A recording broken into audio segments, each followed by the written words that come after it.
સુરતના કતારગામ વિસ્તારમાંથી 1.5 મહિના પહેલા પકડાયેલા સાયબર ફ્રોડ મામલે વધુ એક મોટો ખુલાસો થયો છે. સુરત સાયબર ક્રાઇમ સેલે ડીસાથી પરેશ મોદી નામના આરોપીને ઝડપી લીધો છે.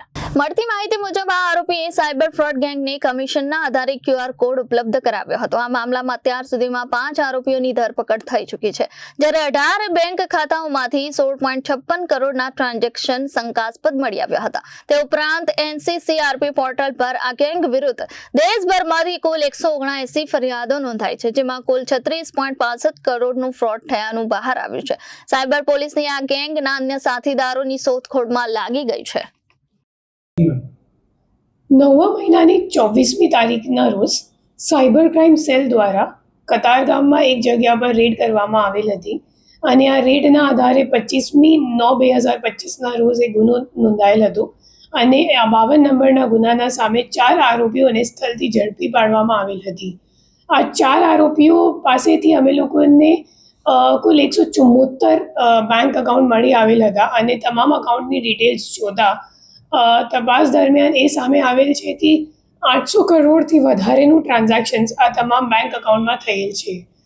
એના સિવાય જે મુખ્ય આરોપી હતો મિત શાહ, તપાસ દરમિયાન એમનો ફોન ચેક કરતા એમની એક ચેટ મળી આવેલ હતી, જેમાં એક વર્ચ્યુઅલ નેમ અને વર્ચ્યુઅલ નંબર, જે નેમ હતો એમનો એ ડ્રેગન હતો અને એક વર્ચ્યુઅલ નંબર, એમની સાથે એમની એક ચેટ હતી વોટ્સએપ ઉપર અને એ ચેટમાં મોટાભાગે એ લોકો જે બેંક એકાઉન્ટની ડિટેલ્સ અને પેન કાર્ડની ડિટેલ્સ હતી એ શેર કરતા હતા એકબીજા સાથે.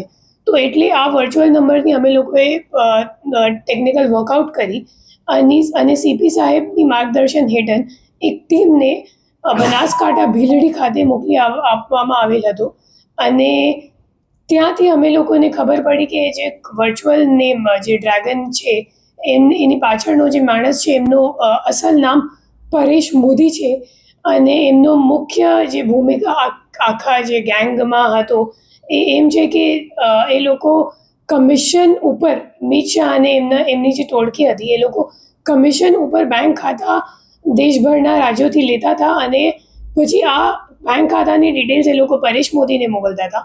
પરેશ મોદી આ તમામ ખાતા ઉપર એમની સામે QR કોડ બનાવીને એ લોકોને આપતો હતો, સો દેટ જે ટ્રાન્ઝેક્શન્સ છે એ ઝડપથી થઈ જાય. અને એ QR કોડ બનાવવા માટે પરેશ મોદીને જે સાયબર ક્રાઇમ ગેંગો છે એ 500 રૂપિયા આપતી હતી.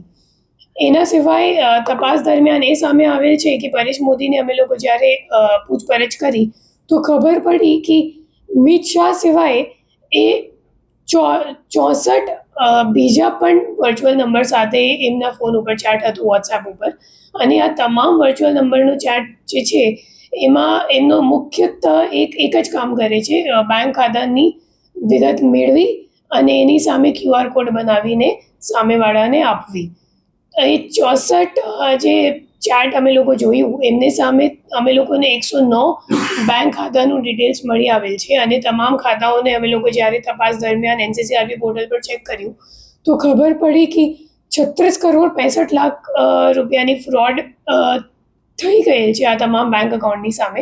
અને મોટાભાગે જે ટોપ 3 જે રાજ્યો છે એમાં મહારાષ્ટ્રમાં 30 કમ્પ્લેન્ટ નોંધાયેલ છે, ગુજરાતમાં 20 અને ઉત્તર પ્રદેશમાં 21. એના સિવાય દેશભરના ઘણા બધા રાજ્યોમાં પણ સાયબર ક્રાઇમ કમ્પ્લેન્ટ્સ આ ખાતાઓ સામે નોંધાયેલ છે. આ ગુનામાં આગળ પણ તપાસ ચાલુ છે અને આ તમામ અકાઉન્ટની અમે લોકો બેંકથી હજી વિગત મેળવી વર્કઆઉટ કરી રહ્યા છીએ. પરેશ મોદી કોણ છે, એનું એમો શું હતું, કેવી રીતે કમિશન આપતો હતો? પરેશ મોદી કમિશન લેતો હતો એકચ્યુઅલી QR કોડ બનાવવા માટે અને એકચ્યુઅલી ફોનપેનું એમ્પ્લોય છે. છેલ્લા 3 વર્ષથી અગાઉ પેટીએમમાં કામ કરતો હતો અને હવે ફોનપેમાં સેલેરાઇડ એમ્પ્લોય તરીકે કામ કરે છે અને ઉપરની કમાઈ માટે એમને આ ધંધો શરૂ કરી દીધું કે જે લોકો સાયબર ક્રાઇમ જે ગેંગો છે જે ફ્રોડ કરે છે અથવા તો એમનો પૈસા ઠેકાણે લગાવે છે તો એમના ખાતાઓ માટે QR કોડ પૂરું પાડવાની એ કામ કરે છે. તો જે એમને ઓથોરાઇઝેશન ફોનપે દ્વારા અથવા તો પેટીએમ દ્વારા સેલેરાઇડ એમ્પ્લોય તરીકે મળી છે એમનો દુરુપયોગ કરીને એ સાયબર ક્રાઇમ ટોળકીઓની મદદ કરતો હતો. Bureau report Janadesh news, Surat.